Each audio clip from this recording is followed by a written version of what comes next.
یہاں تو مسجدوں کے اندر انہوں نے کرسیاں رکھی ہوئی ہیں، وہ پورا سجدہ کرتے ہیں، یہ تو بدعت ہے، یہ کٹوائیں۔ سجدہ گاہ تو آپ سامنے رکھ ہی نہیں سکتے اس طریقے سے۔ بیٹھے ہوئے شخص نے جب نماز پڑھنی ہے، رکوع اس نے یوں کرنا ہے اور سجدہ بس، کمر بھی نہیں جھکانی، سر کے اشارے سے۔ وہ کوئی شاید تو صحیح دسی کسی نے، داڑیاں چٹیاں ہو گئی نے تہاڈیاں، اللہ دے بندے ہو تے اے تانوں کہانیاں کرا کرا کے پورا دین دا انہوں نے ہر شے پٹھی دسی۔ تو یہ آیت سجدہ تھی، اور آپ دیکھیں اس میں نبی علیہ السلام کو حکم دیا جا رہا ہے آپ سجدہ کریں اور اپنے رب کے قریب ہوتے جائیں۔ صحیح مسلم میں حدیث ہے، نبی صلی اللہ علیہ وآلہ وسلم نے فرمایا انسان اللہ تعالیٰ کے حضور نماز کی حالت میں سب سے قریب اپنے رب کے اس وقت ہوتا ہے جب وہ سجدے کی حالت میں ہوتا ہے، لہٰذا سجدے میں خوب دعائیں مانگا کرو۔ اور بخاری مسلم میں حدیث ہے، جب یہ سورہ النصر نازل ہوئی نا، اذا جاء نصر اللہ والفتح، اس کے اینڈ پہ کیا آتا ہے کہ اے نبی علیہ السلام اپنے رب کے حضور استغفار کیجئے۔ تو جب یہ آیات نازل ہوئی تو بخاری مسلم کے الفاظ ہیں، آپ علیہ السلام رکوع اور سجدے میں سبحان ربی العظیم سبحان ربی الاعلیٰ کے ساتھ یہ بھی پڑھا کرتے تھے، سبحانک اللہم ربنا وبحمدک اللہم اغفر لی، یعنی یہ دعا مانگا کرتے۔ اور دعائیں بھی آپ قرآنی دعائیں بھی مانگ سکتے، اس کے علاوہ دروشی بھی دعا ہے وہ بھی مانگ سکتے ہیں آپ، رکوع میں بھی سجدے میں۔ لیکن سجدہ سب سے اللہ کی قربت کا ذریعہ ہے۔ صحیح مسلم میں حدیث ہے، ایک صحابی نبی علیہ السلام کو تہجد کے وقت وضو کروایا کرتے تھے، سیدنا ربیہ۔ ایک دفعہ اللہ کے محبوب صلی اللہ علیہ وآلہ وسلم نے فرمایا سل ربیہ، ربیہ مانگ کیا مانگتا ہے؟ وہ بھی تیار بیٹھے ایسی جگہ، یا رسول اللہ جنت میں آپ کا پڑوس مانگ۔ اس کائنات میں اگر سب سے بڑی کوئی چیز مانگی جا سکتی ہے نا جس کو مانگنا حلال ہے وہ یہی ہے۔ ویسے اس سے بھی ایک بڑی چیز ہے لیکن وہ مانگنا حرام ہے، اور وہ ہے کہ اے اللہ مجھے نبی بنا دے۔ یہ دعا آپ کر نہیں سکتے کیونکہ یہ وحی ہے۔ اس کے بعد اس کائنات کی سب سے بڑی دعا یہ ہے کہ نبی نہیں بنا سکتے تو نبیوں کا پڑوس مل جائے۔ تو آپ علیہ السلام فرمایا کچھ اور مانگ لو، ان کا نہیں یا رسول اللہ یہی چاہیے۔ تو آپ نے کیا فرمایا؟ پھر کثرت سجود سے میری مدد کر، یعنی نفلی عبادتوں میں استقامت کر، میں اللہ سے دعا کروں گا تجھے یہ مل جائے گا۔ تو یہ کثرت سجود جب ذکر آتا ہے نا قرآن و حدیث میں، اس سے مراد خالی سجدے نکالنا نہیں ہوتا، اس سے مراد نماز ہوتا ہے۔ جیسے وَارْكَعُوا مَعَ الرَّاكِعِينَ، رکوع کرنے والوں کے ساتھ رکوع کرو، تو اس سے مراد یہ نہیں ہے کہ صرف رکوع ہی کرنا ہے، یعنی باجماعت نماز پڑھنی ہے۔ یہ ایک لنگوسٹک میں بات ہو رہی ہوتی ہے، اشارتاً ایک بات ہو رہی ہوتی ہے، محاورتاً بات ہو رہی ہوتی ہے، کثرت سجود سے میری مدد کر۔ اور وہ جو حدیث ہے بخاری میں، حدیث قدسی، نبی صلی اللہ علیہ وآلہ وسلم فرمایا کہ اللہ تعالیٰ فرماتا ہے میرا بندہ میرا قرب سب سے زیادہ اگر کسی چیز سے حاصل کر سکتا ہے تو وہ فرائض، 5 وقت کی نماز، روزہ، زکوٰۃ، حج۔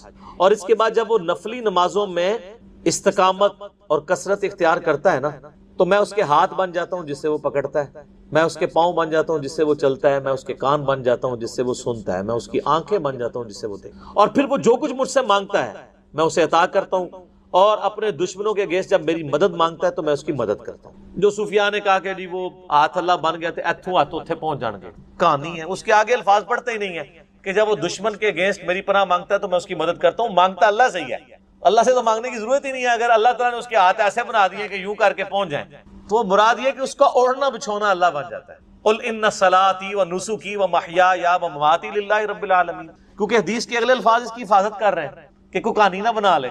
اگلے الفاظ نہیں رہتے، وہ کہتے ہیں جی ہاتھ بن جاتا ہوں، پاؤں بن جاتا ہوں، ہاتھ بن جاتا ہوں، پاؤں بن جاتا ہوں، آگے بھی ٹرونا۔ اور اس کے پھر اینڈ پہ الفاظ ہیں کہ مجھے کسی کام میں تردد نہیں ہوتا، یعنی اللہ فرماتا ہے میں کسی کام میں ہچکچاہٹ، ریلیکٹنس محسوس نہیں کرتا سوائے ایک کام کے، جب مجھے اپنے نیک بندے کو موت دینی پڑتی تو اس پہ میں بھی ریلیکٹنسی کا شکار ہو جاتا ہوں۔ کیوں؟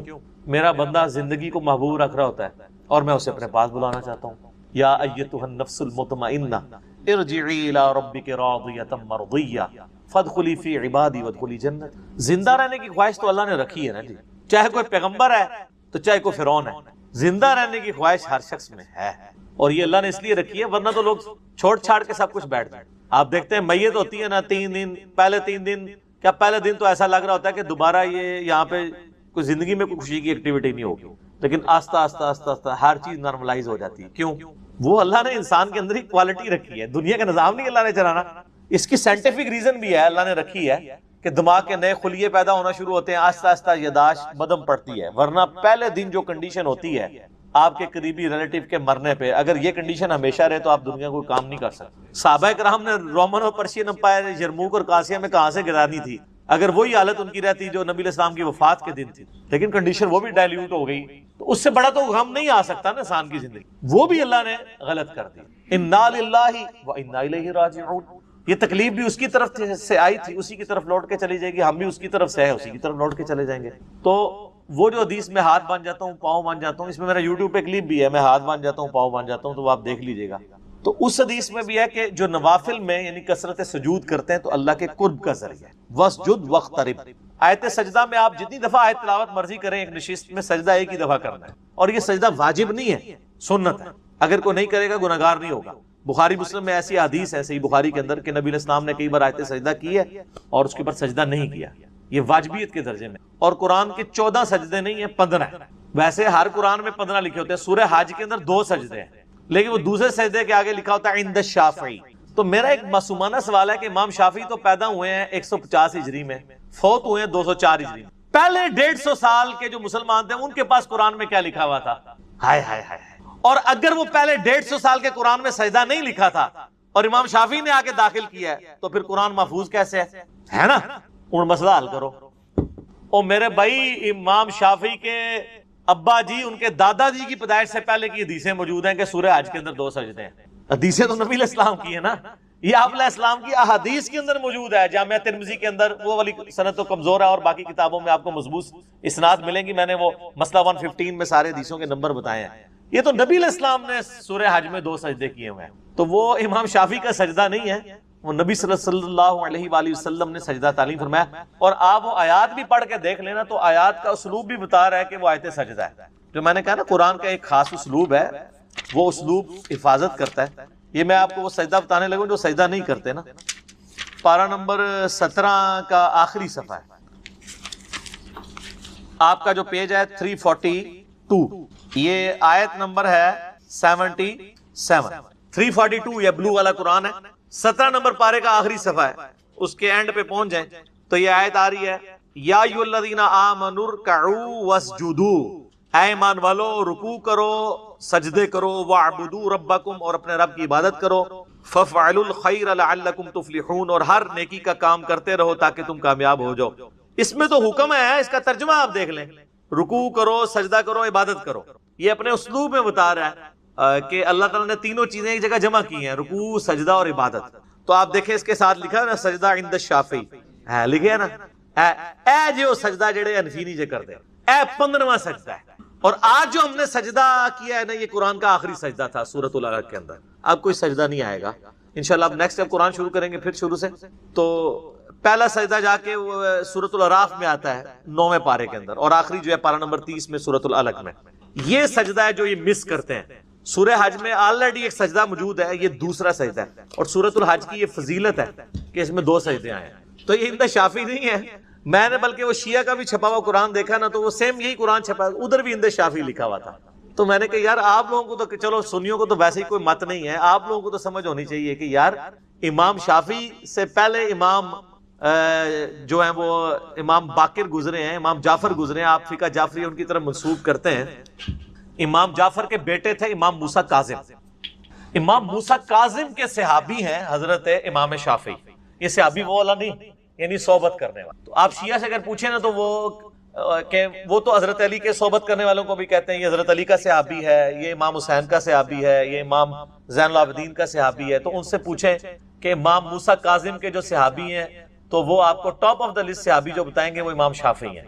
اسی لیے امام شافعی نے وہ شعر بھی کہا نا، ان کان رفضا حب آل محمد فلیشہد الثقلان انی رافضی، اگر بالفرض اہل بیت کی محبت کا نام رافضی ہونا ہے تو تم گواہ ہو جاؤ کہ میں رافضی ہوں، کیونکہ امام شافعی شاگرد تھے امام موسیٰ کاظم کے۔ امام موسیٰ کاظم کے والد ہیں امام جعفر، اور امام جعفر کے 2 بیٹے تھے، امام اسماعیل اور امام موسیٰ کاظم۔ جو اثنا عشری شیعہ ہیں وہ امام موسیٰ کاظم کو مان رہے ہوتے ہیں، اور اسماعیلی وہ ہیں جو امام اسماعیل کو، یہ اسماعیل حضرت ابراہیم کے بیٹے نہیں ہیں، یہ امام جعفر کا بیٹا اسماعیل ہے۔ تو امام جعفر کی فقہ پہ آپ چل رہے ہیں، امام جعفر کے بیٹے کا صحابی ہے جس کا نام آپ نے لکھا ہوا ہے ادھر۔ تو آپ فقہ جعفریہ میں بتائیں نا یہ سجدہ ہے کہ نہیں عند شافعی، اور اس سے پہلے بھی نبی علیہ السلام سے ہر چیز کی کہانی چل رہی ہے بھائی جی۔ اب جب وہ کہانیاں ڈسکور ہوتی ہیں نا، وہ کہتے ہیں یار علی دے پٹھیاں گلاں کرتا ہے، میں پٹھیاں گلاں پٹھے کام تسی پا کے گئے ہو۔ میرا ایک یوٹیوب پہ کلپ بھی ہے، انجینئر محمد علی مرزا گندی مکھی، میرے پہ سوال آیا تھا کہ آپ جیسے مکھی گند پہ بیٹھتی ہے نا، آپ ہمیشہ گند پہ بیٹھتے ہیں، تو میں نے اس کا جواب دیا تھا کہ میں اس کو ایکسپٹ کرتا ہوں، صرف یہ بتا دیں یہ گند پھیلایا کس نے؟ میں تو اس گند پہ پھیل رہا ہوں نا، تو آپ کہیں کہ یہ گند ہمارے ابوں نے پھیلایا تھا، ہمارے بابوں نے، ہمارے بزرگوں نے، بس میری یہی کامیابی ہے، میں گندی مکھی باندھنے کے لیے تیار ہوں، آپ کہتے ہیں یہ سارا گند ہمارے بزرگ کر کے گئے تھے تو میری یہی تو کامیابی ہے، یہی تو آپ کو منوانا چاہتا ہوں میں کہ گند انہوں نے کیا تھا، تو لوگ پھر مجھے گندی مکھی نہیں کہیں گے، وہ کہیں گے گند تو آپ کے بزرگوں نے کیا، یہ تو صاف کر رہا ہے اللہ کے فضل سے۔ اگر نماز میں سورہ فاتحہ کے بعد ایک سے زیادہ سورتیں پڑھنی ہوں تو ہر سورت سے پہلے بسم اللہ کیا لازمی ہے؟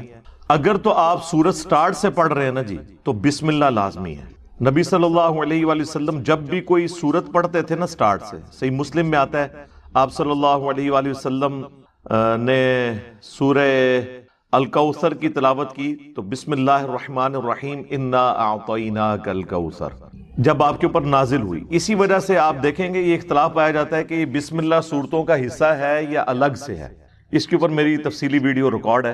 بسم اللہ قرآن حکیم میں صرف ایک سورت کا حصہ ہے اور وہ ہے سورہ نمل، انہ من سلیمان و انہ بسم اللہ الرحمن الرحیم۔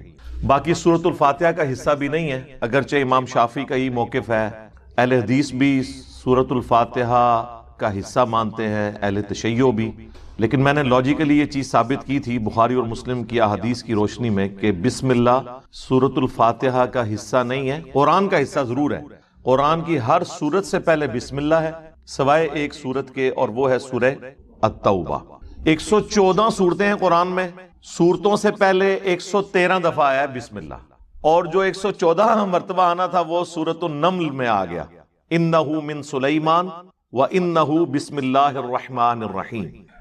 لہٰذا یہ 114 کی گنتی پوری ہو گئی۔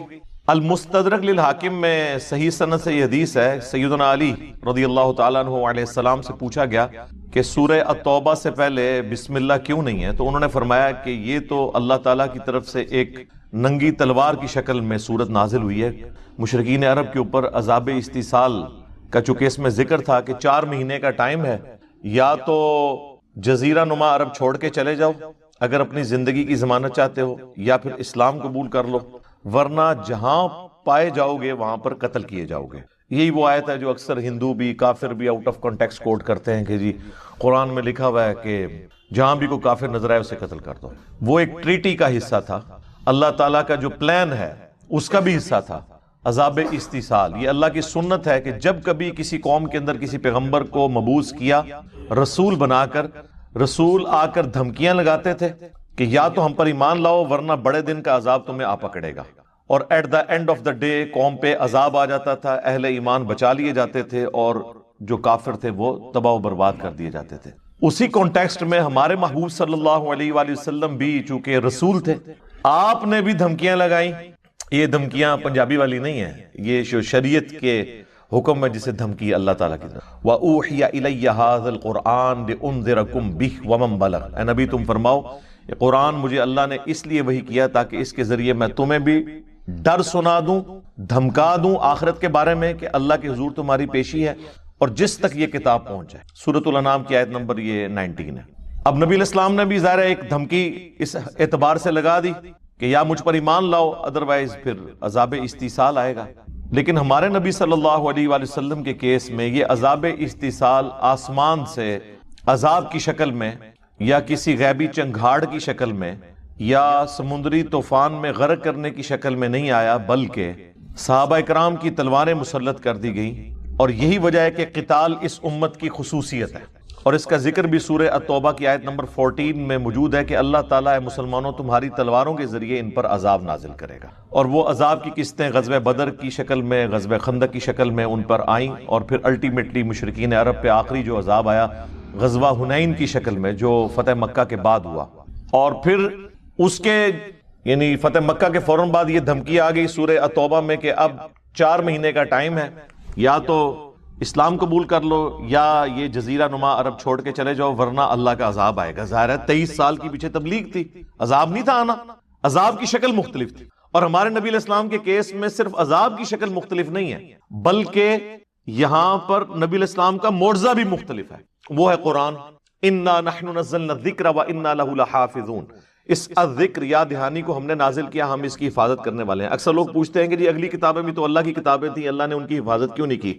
اس لیے کہ ان کتابوں کی حفاظت اگر نہیں ہوئی تو اللہ تعالیٰ نے اس کے ایکویلنٹ پیغمبر مبعوث کر دیے نئے۔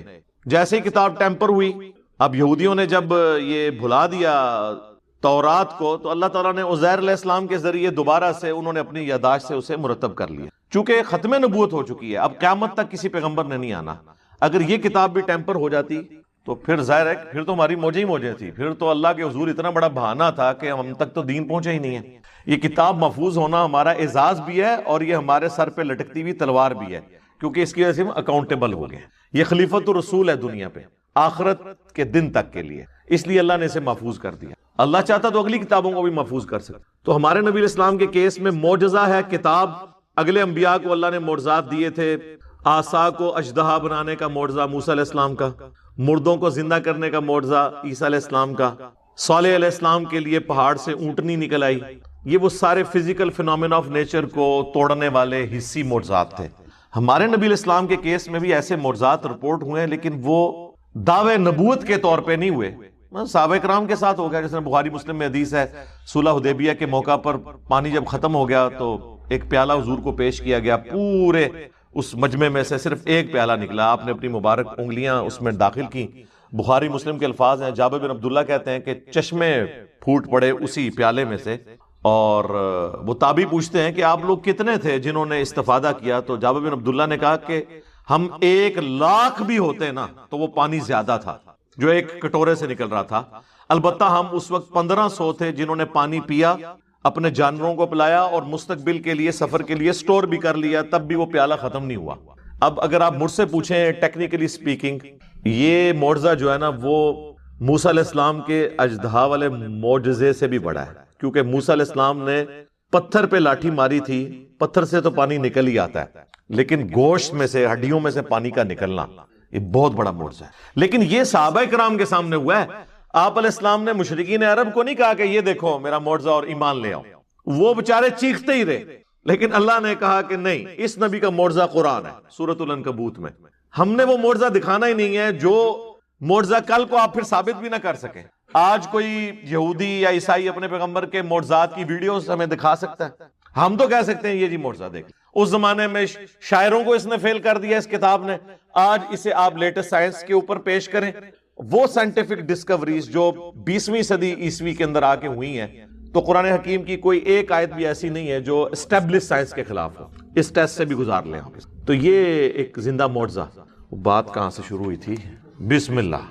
دیکھو وہ کتنی مدنی باتیں میرے ذہن میں آ جاتی ہیں۔ تو بسم اللہ آپ نے پڑھنی ہے اگر آپ سورت سٹارٹ میں کر رہے ہیں۔ یہ وہ ساری باتیں جو میں نے کی پڑھے لکھے لوگوں کے لیے تھی، اب آپ کے لیے مسکین مسلمانوں کے لیے جو بات ہے، جی بسم اللہ پڑھیا کرو، جو تو سورت سٹارٹ کرو بسم اللہ پڑھ لو۔ اگر بیچ میں سے پڑھ رہے ہیں پھر بسم اللہ پڑھنے کی ضرورت نہیں ہے۔ البتہ بسم اللہ کسی سورت کا حصہ نہیں سوائے سورہ نمل کا، لیکن قرآن کا حصہ ہے۔ اب یہ جو بحث ہے نا امام شافعی کی اور امام حنیفہ کی، جس میں میرا موقف امام حنیفہ رحمہ اللہ کے ساتھ ہے، یہ میں نے بخاری مسلم سے ثابت کیا ہے۔ صحیح بخاری میں حدیث ہے، ایک صحابی کہتے ہیں میں نماز پڑھ رہا تھا تو اللہ کے محبوب صلی اللہ علیہ وآلہ وسلم نے مجھے بلایا تو میں نماز مکمل کر کے گیا۔ تو آپ علیہ السلام فرمایا جب میں نے تمہیں بلایا تھا تو تم اتنی دیر سے کیوں آئے ہو؟ تو انہوں نے کہا یا رسول اللہ میں نماز پڑھ رہا تھا۔ تو آپ نے فرمایا کیا تم نے اللہ کا یہ حکم نہیں سنا؟ سورہ النور کے اندر آیا، سورۃ الانفال کے اندر آیا کہ جب اللہ اور اس کا رسول تمہیں بلائیں تو فوراً حاضر ہو جاؤ۔ تو اس حدیث کے تحت اجماع ہے اس بات پہ کہ اگر اللہ کے نبی علیہ السلام کسی کو نماز کے دوران بھی بلا لیں تو وہ وہیں پر نماز چھوڑ کر نبی علیہ السلام کی بات سنے گا اور پھر واپسی پہ وہیں سے نماز شروع کرے گا۔ یہ پروٹوکول صرف نبی علیہ السلام کا ہے۔ باقی یہ جو مشہور ہے نا کہ وہ ماں آواز دے فلاں آواز دے، فرض نماز تو آپ توڑیں گے نہیں جب تک کوئی خطرے کی صورتحال نہ ہو۔ خطرہ ہو تو بے شک بیوی آواز دے، بے شک آپ کا دشمن آواز دے، توڑ دیں نماز، لیکن نماز پھر دوبارہ سے سٹارٹ کرنی ہو۔ وہ اکثر جو ہے نا وہ انڈیا پاکستان میں تو ماں باپ کو دیوتا بنا کے پیش کیا، اسی لیے لکھا ہوتا ہے ماں کی دعا سے، ہاذا من فضل ربی، بہت کم جگہ لکھا ہوتا ہے ماں باپ کی دعا، نگاہ مرشد اللہ نہیں ہے، باقی سب عید ہے۔ تو انہوں نے کہا یا رسول اللہ میں نماز پڑھ رہا تھا، آپ نے جب یہ فرمایا، پھر اب ظاہر ہے جب کسی کو یہ بات کی جائے تو اس کو تو فوراً گلٹ فیل ہوتا ہے نا۔ پھر اللہ کے نبی علیہ السلام فرمایا کہ میں نہ تمہیں مسجد سے نکلنے سے پہلے پہلے نا قرآن کی سب سے جو اعظم ترین صورت ہے نا وہ سکھاؤں گا. پھر نبی علیہ السلام جب مسجد سے نکلنے لگے تو انہوں نے آ کے حضور کا ہاتھ پکڑ لیا. ان کا یا رسول اللہ اپنا وعدہ پورا کریں. جو آپ نے مجھے ایک سمجھ لیں وہ لوگوں کو خوش کرنے کے لیے وہ تھوڑی سی کوئی ٹافی دی جاتی ہے نا, تو حضور نے ان کو کہا کہ ٹھیک ہے اب پھر میں تمہیں نا ایک گفٹ دوں گا. تو آپ نے فرمایا قرآن کی سب سے اعظم صورت ہے الحمدللہ رب العالمین. اگر یہ بسم اللہ سے شروع ہوتی ہے تو نبی علیہ السلام کہتے ہیں بسم اللہ الرحمن الرحیم الحمدللہ رب العالمین.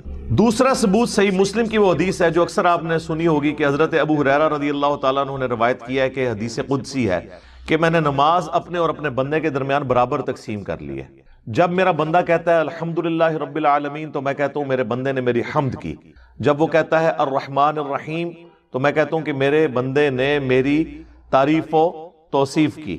اور جب وہ کہتا ہے مالک یوم الدین تو میں کہتا ہوں میرے بندے نے میری بزرگی کا اعتراف کر لیا. 3 آیتیں ہوگی. اور جب وہ کہتا ہے ایاک نعبد و ایاک نستعین تو یہ میرے اور میرے بندے کے درمیان کامن بانڈ ہے. بس میرے بندے نے جو مجھ سے مانگا میں نے اسے دیا. اور جب وہ کہتا ہے اہدنا الصراط المستقیم صراط الذین انعمت علیہم غیر المغضوب علیہم ولا الضالین آمین تو میرا بندہ جو مجھ سے مانگتا ہے میں اسے عطا کر دیتا ہوں. اس میں نبی علیہ السلام نے ایک تو سورہ فاتحہ کی 7 آیات کلیئر کر دی, ان کی پھر آگے سب ڈویژن بتائی. 3 اس طرف ہے الحمدللہ جو فرمایا تھا نا کہ آدھی میرے لیے اور آدھی میرے بندے کے لیے.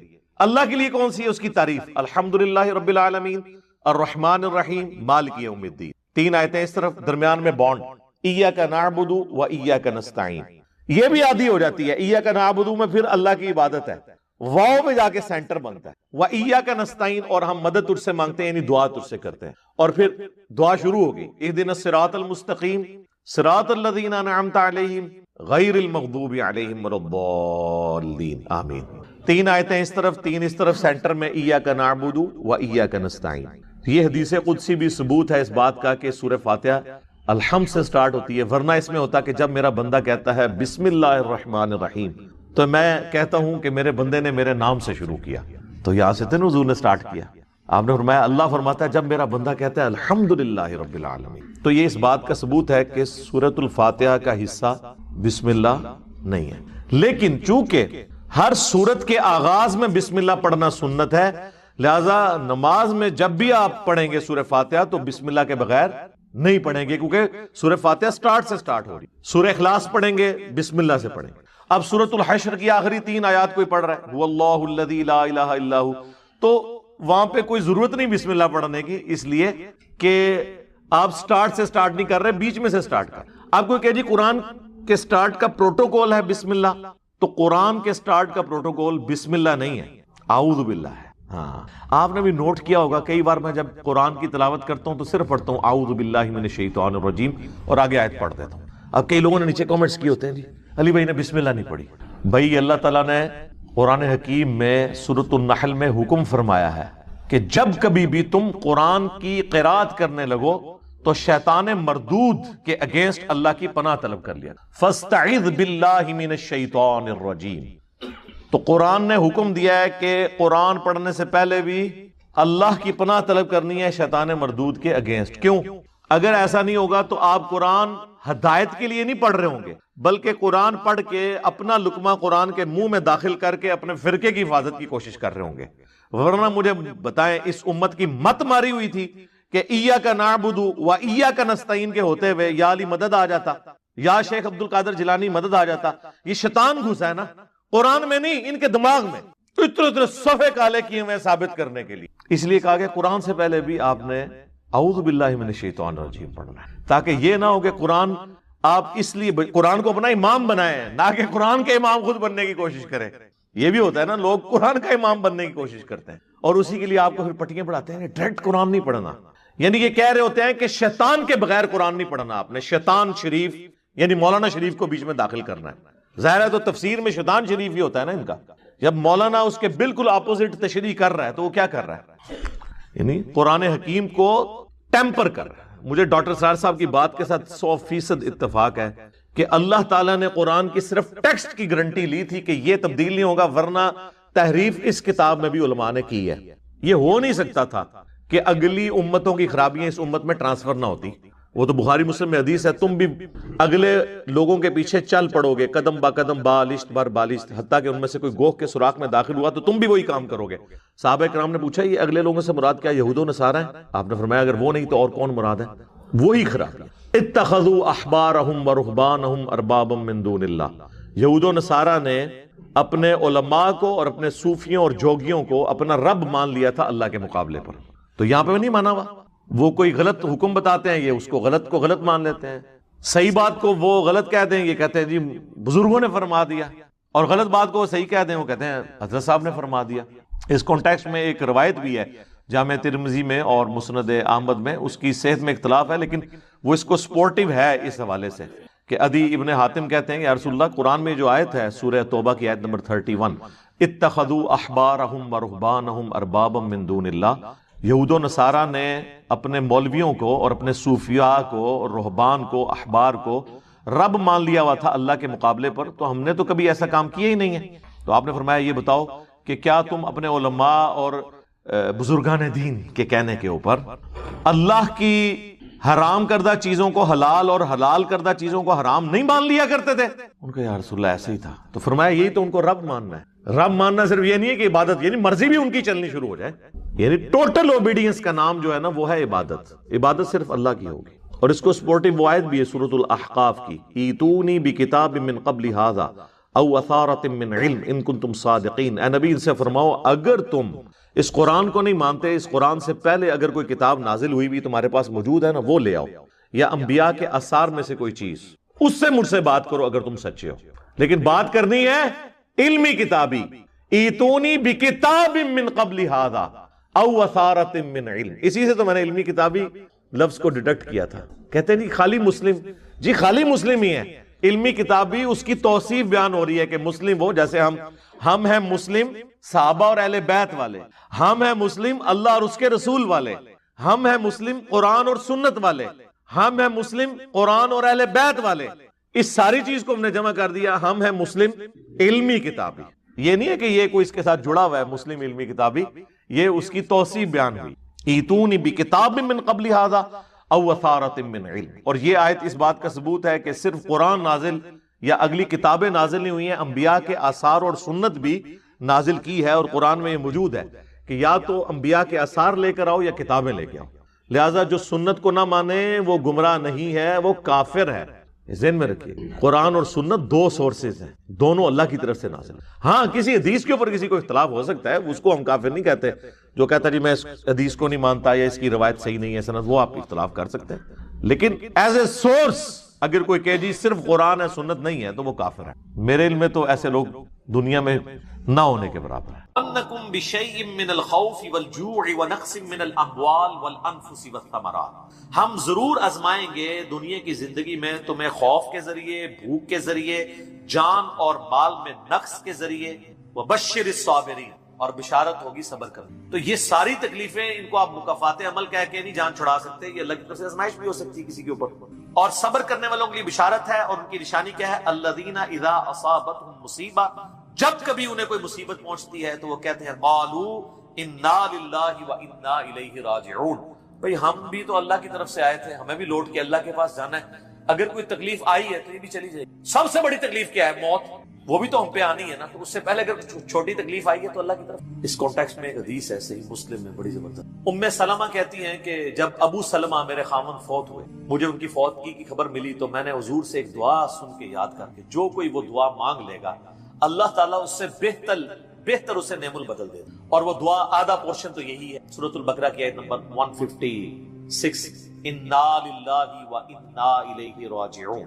اس کے بعد ہے اللہم اجرنی، یہ جھٹکے سے ملے گا، اللہم اجرنی، حمزہ آ گیا، اللہم اجرنی فی مصیبتی واخلف لی خیرا منہا، اے اللہ مجھے اس مصیبت میں اجر عطا فرما اور میرے لیے اس سے بہتر نعم البدل کر۔ تو کہتی ہیں کہ نبی علیہ السلام نے فرمایا تھا جو یہ دعا مانگ لے گا نا تو اللہ تعالیٰ اس کی کمپنسیشن فرما دے گا، اسے بہتر نعم البدل دے گا۔ کہتے ہیں میں نے دعا تو کی، پھر میں یہ سوچتی تھی کہ میرے خامن جیسا تو اسی کا خامن، ابو سلمہ جیسا خامن مجھے کیسے مل سکتا۔ تو جب عدت پوری ہوئی تو نبی علیہ السلام نے پیغام کا نکاح کا پیغام بھیجا، ام المومنین بن گئی۔ اور یہ ہماری وہ ماں ہے جو سب سے آخر میں فوت ہوئے ہیں 64 ہجری میں، واقعہ کربلا کے بھی 3 سال بعد. تو اس دعا کی یہ دعا یاد رکھیں. چھوٹی موٹی بھی کوئی بھی تکلیف، کوئی بچوں کو پہنچتی ہے گھر میں، کسی کو زخم لگتا ہے، ٹھوکر لگ جاتی ہے، کوئی مالی نقصان ہو جاتا ہے، فوراً یہ دعا.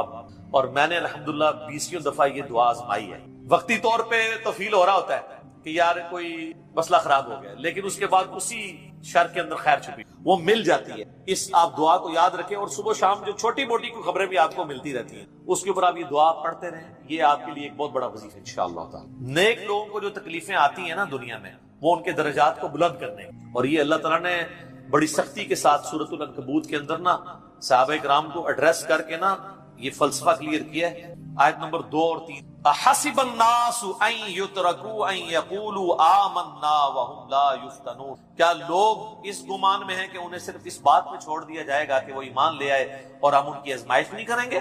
وَلَقَدْ فَتَنَّ الَّذِينَ مِن قَبْلِهِمْ، بے شک ہم نے ضرور آزمایا تھا ان سے پہلے لوگوں کو. فَلَيَعْلَمَنَّ اللَّهُ الَّذِينَ صَدَقُوا وَلَيَعْلَمَنَّ الْكَاذِبِينَ، تو اللہ تعالیٰ ضرور جانچ کر رہے گا کہ کون سچے ہیں اپنے دعوے کے اندر. کس دعوے میں کہ غلامی رسول میں موت بھی قبول ہے، اور کون صرف نعرہ بازی کر رہے ہیں. اللہ تعالیٰ ان کو ظاہر کر کے جانچ کے. تو یہ اللہ تعالیٰ نے اپنا اصول رکھا ہے، یونیورسل ٹروتھ. اس کانٹیکسٹ میں صحیح بخاری میں ایک حدیث ہے، صحابہ کرام نے جب کافروں کی تکلیفوں کا ذکر کیا نا حضور، تو آپ نے فرمایا صبر کرو، اللہ کی قسم تم سے اگلے لوگوں کو زمین میں گاڑا جاتا تھا، سر کی مانگ پہ آرا رکھا جاتا تھا اور کہا جاتا تھا کہ اسلام چھوڑ دو، اور وہیں ان کے 2 ٹکڑے کر دیے جاتے تھے، وہ اپنے دین پہ قائم رہتے تھے. لوہے کی کنگیاں ان کے گوشتوں پہ پھیری جاتی تھی حتیٰ کہ ہڈی تک پہنچ جاتی، تب بھی وہ اپنے دین پر ثابت قدم رہے. تو نبی الاسلام نے اپنے صحابہ کو اگلے لوگوں کی تکلیف کی. تو اب وہ جو اتنی تکلیفیں کاٹتے رہے وہ کوئی مکافات عمل نہیں ان کے لیے ہوا، آزمائش تو ہوئی ہے نا جی. تو نیک اور برے لوگوں کے اعتبار سے ڈیفرنٹ ہے، یہ ذہن میں رکھیے. بخاری و مسلم کی متفق علیہ حدیث ہے، نبی اسلام فرمایا مسلمان کو کوئی بھی تکلیف پہنچتی ہے، دکھ درد بیماری، کوئی اندیشہ کہتے ہیں ذہنی ٹینشن کو، صرف کہ یہ نہ ہو جائے، حتیٰ کہ اس کے پاؤں میں کانٹا بھی چبھ جائے، تو اللہ تعالیٰ اس کے بدلے میں اس کے گناہوں کو معاف کر دے. اور مسلم شریف میں ڈیٹیل ہے کہ جب یہ سورۃ النساء کی آیت نمبر 123 نازل ہوئی نا کہ چھوٹے سے چھوٹے اعمال کا بدلہ بھی ملے گا، چھوٹی سے چھوٹی نیکی کا بھی، تو صحابہ پریشان ہو گئے. ان کا یا رسول اللہ ہم تو یہ تو سارے پکڑے جائیں گے، اس طریقے سے کوئی بندہ پرفیکٹ ہو سکتا. تو حضور نے فرمایا پریشان ہونے کی ضرورت نہیں ہے. مسلمان کو جو دنیا میں تکلیفیں اور بیماریاں آتی ہیں نا، وہ اس کی ان غلطیوں کا کفارہ بن جاتی ہے. حتیٰ کہ جامع ترمذی میں، ابو داؤد میں ایک حدیث ہے، نبی علیہ السلام نے فرمایا کہ دنیا میں سب سے زیادہ تکلیفیں انبیاء کو آتی ہیں. تو کیا انبیاء پہ مکافات عمل ہو رہا ہوتا ہے؟ نعوذ باللہ. اس کے بعد ان پہ آتی ہیں جو ان کے بعد اللہ تعالیٰ کو سب لوگوں سے بڑھ کے محبوب ہو. آپ نے صحابہ کا بھی نام نہیں لیا، فرمایا جو بھی، وہ اس زمانے میں بھی ہو سکتا ہے، آج کے زمانے میں بھی، کیونکہ بعض اصحاب تو ایسے ہیں جنہوں نے کفر کی زندگی میں بھی موج کی اور اسلام کی زندگی میں موج کی، وہ تکلیفوں سے گزرے ہی نہیں. اچھا. اور پھر فرمایا اس کے بعد وہ لوگ ہیں جو اس کے بعد اللہ کو سب سے بڑھ کر محبوب، حتیٰ کہ انسان پہ تکلیفیں آتی رہتی ہیں اور اس کی موت کا وقت آ جاتا ہے اور اللہ تعالیٰ اسے پاک و صاف کر کے تو اٹھا لیتا ہے. یہ جو لوگ کہتے ہیں نا یار وہ موت کے وقت فلانے کے ساتھ، یار وہ احمد دیدہ صاحب 9 سال تک قومے میں رہے ہیں، اتنی اسلام کی انہوں نے خدمت کی، ہزاروں عیسائیوں کو مسلمان کیا، لاکھوں مسلمانوں کے ایمان کی حفاظت کا سبب اللہ نے ان کو بنایا، لیکن وہ 9 سال تک قومے کی حالیہ 1996 سے لے کے 2005 تک. تو کوئی کچھ کہتا تھا جی یہ وہ جی، عیسائی بھی ان کو کہتے تھے دیکھو جی اس کو بدوا لگی ہے، وہ ہو گیا، گستاخ ہے یہ. تو یہ تو کوئی طریقہ نہیں. اس طریقے سے جنید جمشید صاحب جب شہید ہوئے تو آپ دیکھ لیں ان کے مخالفین نے ان کے بارے میں کیا بات کی. اور سر صحابہ کرام کو تو رومن امپائر کی بیٹل فیلڈز کے اندر تیل کے کڑاؤں میں روسٹ کیا گیا. تو آپ کیا کہیں گے نعوذ باللہ ان کے ساتھ یہ کچھ ہو گیا؟ ابو عبیدہ ابن جرح، معاذ ابن جبل لاڈلے ترین صحابہ ہیں، طاعون کے مرض میں شہید ہوئے ہیں، اور طاعون میں اتنے بڑے بڑے پھوڑے جسم کے اوپر نکلتے ہیں. آپ تو سمجھتے ہیں کہ صحابہ کرام جو ہے وہ بڑے سکون سے بیٹھتے ہوں گے اور پھر کلمہ پڑھتے ہوں گے، ساتھ یہ روح پرواز کر. حضرت حمزہ ابن عبد المطلب کا مسلح ہوا ہے، سید الشہداء ہیں. حضرت حسین علیہ السلام کے ساتھ جو کچھ کربلا میں ہوا ہے. تو نیک بندوں اور عام بندوں کے اعتبار سے اس کا حکم ڈیفرنٹ ہے. نیک بندوں کے درجات بلند ہوتے ہیں. حسین ابن علی سے اتنی بڑی قربانی نے اللہ نے لی کہ قیامت والے دن ان کو جنتی نوجوانوں کا جو سردار ہونا ہے اس کو جسٹیفائی کیا جائے کہ آؤ جی حسین جیسی ہے کسی قربانی بڑھا دے رہے سردار، آ جاؤ لے کے آؤ. کوئی کھڑا ہو سکتا ہے؟ ابھی تک 1500 سال میں تو نہیں کوئی دعویٰ کرے گا کھڑا ہونے کا. تو اللہ تعالیٰ نیکیوں کو جسٹیفائی بھی کرواتا ہے، وہ مکافات عمل نہیں ہو رہا ہوتا. نیک لوگوں کے لیے ڈیفرنٹ ہے، ان کے درجات بلند ہوتے ہیں، اور باقی عام لوگوں کے لیے یہ ہے کہ ان کے لیے بھی آپ نہیں کہیں گے کہ ان پہ عذاب ہے، یا اللہ کی طرف پلٹنے کا ذریعہ ہے یا ان کے گناہوں کا کفارہ ہے. یہ آپ نے کسی پہ نہیں کہنا اس کے اوپر لعنت پڑ گئی، اس کے اوپر یہ ہو گیا، اس کے اوپر یہ ہو گیا. یہ آپ کو کسی نے رائٹ نہیں. یہ بہت بڑا ظلم ہے. ایک طرح کے معاملات ہوئے ہوتے ہیں دونوں کے ساتھ. اب آپ دیکھ لیں سنیوں میں سے کوئی جیل میں جاتا ہے تو شیعہ کہتے ہیں دیکھا جی مکافات عمل ہے، شیعہ میں سے کوئی جاتا ہے سنی کہتے ہیں مکافات عمل ہے. تو یہ آپ جو مرضی اور اپنوں کے لیے کہتے ہیں آزمائش ہے. تو یہ آج کی ڈیٹ میں آپ نے سب کے لیے آزمائش ہی کہنا ہے، ورنہ یہ مسئلہ بالکل خراب ہو جائے گا. اللہ ہی اللہ جی. اللہ تعالیٰ سے خیر مانگنا چاہیے، اللہ تعالیٰ کی طرف رجوع لانا چاہیے. اس حوالے سے بخاری اور مسلم دونوں میں حدیث ہے. میں اب آپ کو تھوڑے وظیفے بھی بتا دوں نا. ظاہر آزمائشیں تو ہر بندے پہ آتی ہیں، اللہ کی طرف رجوع بھی لانا چاہیے. ان آزمائشوں سے نکلنے کا طریقہ کیا ہے؟ بخاری اور مسلم دونوں میں حدیث ہے. نبی صلی اللہ علیہ وآلہ وسلم کے بارے میں انس بن مالک کہتے ہیں کہ نبی علیہ السلام کی اکثر دعا یہی ہوا کرتی: اللہم ربنا آتنا فی الدنیا حسنہ وفی الآخرۃ حسنۃ وقنا عذاب النار. آمین. یہ بخاری مسلم میں بھی ہے، سورۃ البقرہ کی آیت نمبر 201 ہے. اے اللہ ہمیں دنیا میں بھی بھلائیاں عطا فرما اور آخرت میں بھی بھلائیاں عطا فرما، اور آخرت کی سب سے بڑی بھلائی بھی ساتھ مانگ لی، وقنا عذاب النار، آگ کے عذاب سے. آمین. یہ اکثر آپ کی دعا ہوگی. اس کانٹیکٹ میں ایک حدیث ہے بڑی انٹرسٹنگ، صحیح مسلم میں. ایک صحابی بیمار ہوئے حتیٰ کہ بالکل ہڈیوں کا پنجر بن گئے، اور صحابہ کہتے ہیں چڑیا کی طرح ان کی جان ہو گئی. نبی علیہ السلام ان کی عیادت کے لیے گئے. آپ نے جب دیکھا، آپ فرمایا تو اللہ سے کیا مانگتا ہے؟ چنگا بندہ ٹردا پھردا بندہ ایڈا منجی دے پہ گیا اور بالکل ڈھانچہ پنجر بن گیا ہڈیوں. اس نے کہا یا رسول اللہ میں اللہ تعالیٰ سے یہ دعا کرتا ہوں کہ اے اللہ جو تو نے مجھے آخرت میں عذاب دینا ہے نا، دنیا میں ہی دے دے. آخرت کا عذاب تو بہت سخت ہے، تو مجھے دنیا میں ہی وہ عذاب دے. میرے سامنے سبحان اللہ، کیا تم دنیا میں بھی اللہ کی تکلیف برداشت کر سکتے ہو؟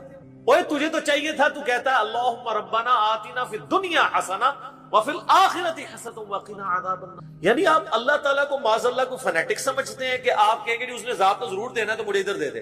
اور یار اللہ سے اچھا ہی گمان رکھو. بخاری مسلم دونوں میں حدیث ہے، میں اپنے بندے کے گمان کے قریب ہوں جیسا میرے بارے میں گمان رکھے بشرطے کرتوت. تو سر ہم تو یہ کہتے ہیں اللہ ہم نہ تیری آزمائش کے قابل ہیں نہ تیرے عذاب کے قابل ہیں، ہمیں بلا حساب و کتاب ہی جنت میں داخل فرما دے. آمین. تو میں اپنے بندے کے گمان کے قریب، اچھا گمان رکھیں انشاءاللہ تعالیٰ اینڈ رزلٹ بھی اچھا ہوگا. آپ اللہ سے گمان اچھا رکھیں، یہ گمان بہت اہم چیز. اور یہ آپ کا جو کانفیڈنس ہے نا اللہ کے اندر کہ انشاءاللہ اللہ میرے ساتھ خیر کا معاملہ ہی. اچھا کئی لوگ کہتے ہیں منو تے اللہ نے دینے ہی عذاب ہے. استغفر اللہ. آپ چاہے اچھے اعمال کرتے ہیں برے اعمال، تب بھی آپ نے یہ اپنے بارے میں یہ بات نہیں، یہ تو اور کسی کے بارے میں تو آپ نے سوچنا بھی نہیں. سر وہ تو کہانی ختم. وہ تو صحیح مسلم میں حدیث ہے نا، ایک شخص نے قسم اٹھا کے کہہ دیا تھا کہ اللہ تعالیٰ اس کو کبھی معاف نہیں کرے گا. وہ بڑا گنہگار شخص اللہ کی بارگاہ میں پہنچے. اللہ نے فرمایا تو نے میرے بھی آپ پہ کیسے قسم کھا دی؟ جا میں نے اس کو معاف کیا، تجھے دوزخ میں پھینک. لا يسأل عما يفعل وهم يسألون، سورۃ الانبیاء کی آیت ہے. اللہ کو کوئی نہیں پوچھ سکتا اس نے یہ کیوں کیا، وہ سب کو پوچھ سکتا ہے کہ انہوں نے یہ کیوں. یہ اللہ تعالیٰ کے بارے میں ناشکری پھیلانا سورہ الزمر میں ہے، لا تقنطوا من رحمت اللہ. اللہ تعالیٰ کے بارے میں مایوسی عوام کے اندر پھیلانا. لیکن اس کا دوسرا پہلو بھی غلط ہے کہ آپ رحمت کی آیتیں پڑھ کے تو لوگوں کے کام چوک کے رکھو. وہ بھی دوسری ایکسٹریم، وہ بھی نہیں ہونی چاہیے. رحمت سے دھوکہ بھی نہیں کھانا. ہاں اعمال پورے کرنے ہیں اور پھر اللہ سے امید. جو سیدنا ابوبکر نے حضرت عمر کو وصیت کرتے ہوئے کیا کہا تھا کہ عمر جب تو جنتیوں کی طرف دیکھے نا تو دعا کرنا کہ میں بھی ان میں شامل ہو جاؤں، اور جب بھی تو جہنمیوں کا ذکر لائے تو اللہ صلی اللہ سے پناہ مانگنا کہ کہیں میں ان میں شامل نہ ہوں. انہوں نے آگے سے کہا کہ میں عشرہ مبشر ہوں. ٹھیک ہے، یہ معاملہ بہت سینسٹیو ہے. جن کو اللہ کا تعارف ہے نا تو وہ ان کی زندگی بڑے ڈر ڈر کے گزرتی ہے. تو یہ حدیث میں نے اس لیے بتا دی. ایک اور ذریعہ ہے ان آزمائشوں سے نکلنے. صحیح بخاری اور مسلم دونوں میں حدیث ہے جس کی یہ خواہش ہے کہ اللہ اس کی عمر دراز کر اور اس کے رزق میں کشادگی. رزق میں دنیا کی ہر نعمت شامل.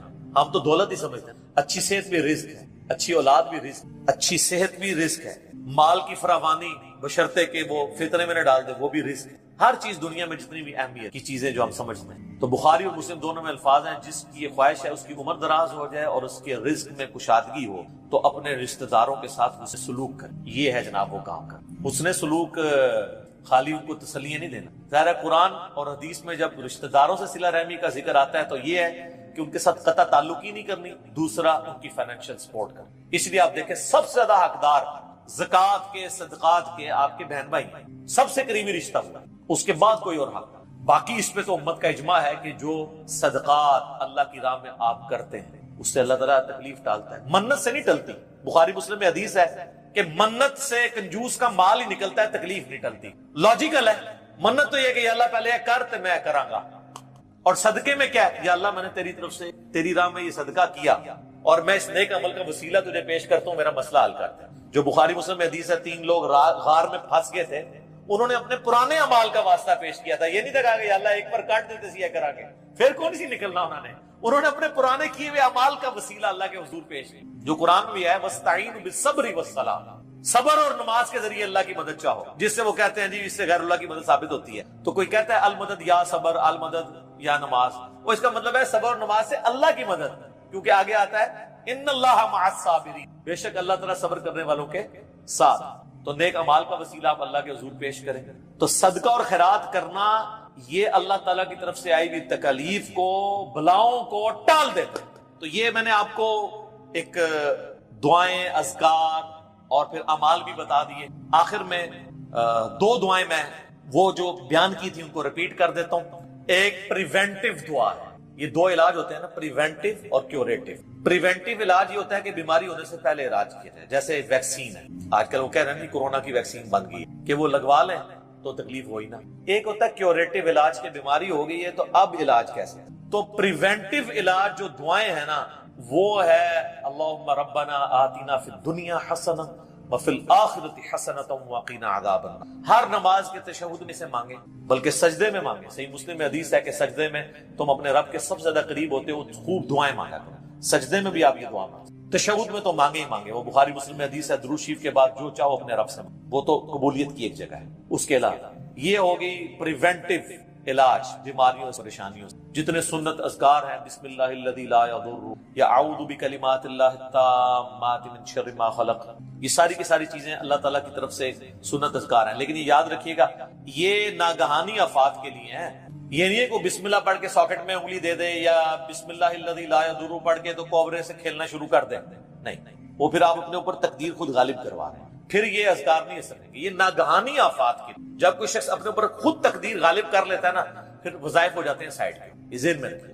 پھر بھی جو تکلیفیں آنی ہے نا وہ تو آنی ہے، اللہ کی طرف سے آزمائش والی، وہ تو ہمیں یہی ایٹیچیوڈ ہے کہ ہم اللہ تعالیٰ کی طرف جھلائیں، اور وہی ہے کیوریٹیو علاج، کہ جب تکلیف آ جائے تو اب کیا کرنا ہے، اس نے کہنا ہے